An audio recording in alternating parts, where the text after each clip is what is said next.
alimentaire. L'équipe du Québec Matin qui lève le voile sur une des arnaques les plus fréquentes. Savez-vous vraiment ce que contient votre bœuf haché? Ça, c'est le bœuf haché qu'on achète, bien sûr, à l'épicerie. Qui est certifié pur bœuf, hein? Il n'y a pas mention d'autres viandes. Mais le point de départ de notre enquête, c'est lorsque des bouchers de grands supermarchés se sont confiés à nous et nous ont dit c'est une pratique courante là, de mélanger d'autres types de viande, notamment pour faire des économies dans votre bœuf haché. Et voici ce que nous avons découvert.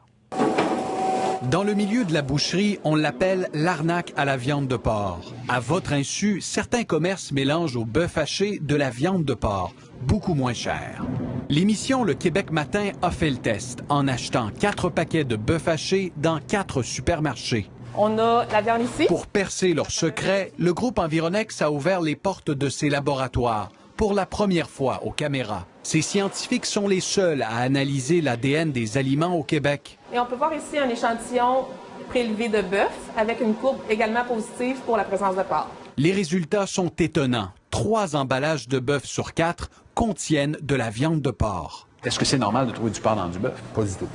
On devrait être en mesure d'avoir un bœuf, 100% bœuf, parce qu'à l'origine, l'ADN du bœuf ne contient pas de l'ADN de porc. Donc, si on en découvre au-delà de notre limite de détection, ça veut dire qu'il y a vraiment une présence de porc que l'être humain a mis volontairement ou involontairement dans le mélange. Un de ces paquets est même vendu sous l'étiquette halal. Il est certain que si on prend un mix, 20 de porc et 80 de bœuf, par exemple, il y a des enjeux économiques importants d'économie pour le marchand.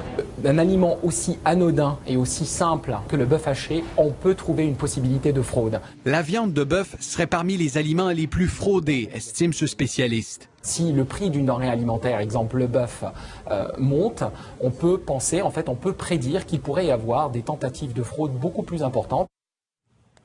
Et 3 paquets sur 4 où on est censé de retrouver 100% du bœuf contiennent du porc. Qu'est-ce qu'on peut faire pour se protéger de ça? Il n'y a pas grand-chose que le consommateur puisse faire, Julie, avoir confiance en la marque, en son marchand, mais actuellement, les lois ne permettent pas de prévenir ce cas de fraude alimentaire parce qu'il y a très peu d'inspections qui se font par les différents organismes concernés. Nous aurons des réactions, vous l'aurez deviné, 8h15. Ne manquez pas notre entrevue avec le président de l'Association des détaillants au Québec.